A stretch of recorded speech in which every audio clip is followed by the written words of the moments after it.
My name is Nikki Gullett, and I'm originally from Ontario, but now I live in Halifax, Nova Scotia. My pronouns are she, her. I work in the film industry as a set dresser, and I also work for the Marine Animal Response Society on the east coast of Canada.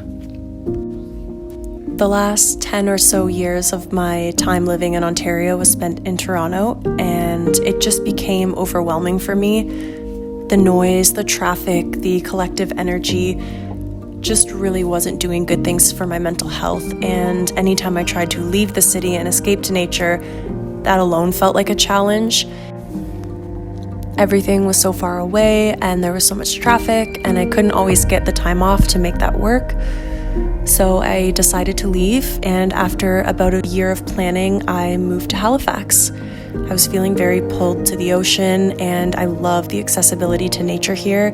There's so many wild green spaces and beaches that you can escape to and have time outside without making it a whole weekend trip. I started birding when my partner's mom came to visit us from Ontario. We actually went on a birding trip to Briar Island with a small group, and I was amazed at how easy it was. I think I had built up birding in my mind as something that required a lot of skill or planning or energy. And really anyone can do it, which is why it's so appealing.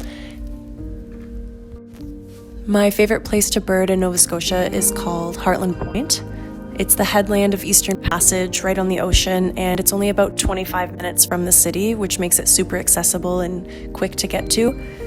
It's the number 1 birding location in Nova Scotia and number 10 in all of Canada, with over 300 species identified here. I'm part of a grassroots group called Protect Hartlen Point, which aims to protect the area from a warship systems testing facility, which we believe will damage and develop an incredibly biodiverse, sensitive habitat and ecosystem, which is used by hundreds of thousands of local and migratory birds each year. It feels easy and very important to fight for a piece of land that I know is so valuable to so many animals and birds, but at the same time it's also incredibly draining and sad to even think that we have to put so much energy into protecting something that so obviously deserves protection.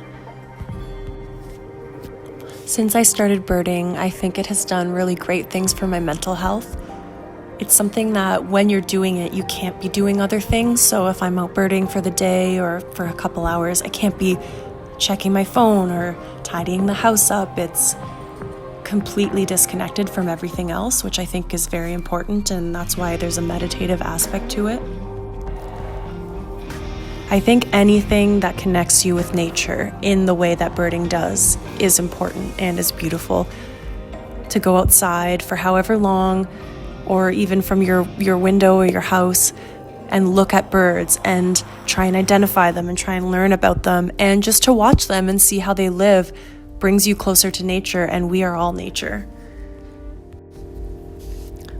Our society rewards busyness, keeping busy with your job, working hard, constantly upkeeping your house, being seen, events, all of these different things, and I think there's a shift, and the pendulum is swinging back towards mental health and prioritizing self and what we need to feel okay and happy and fulfilled in life, which is not money and belongings, it's connection.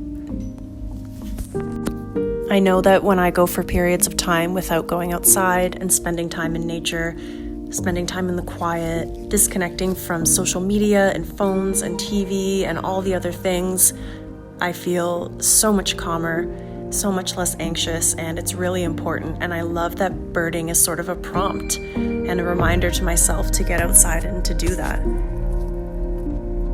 Access to nature and to green spaces are incredibly important, and there are health studies done that show the benefits of people who have access to those things.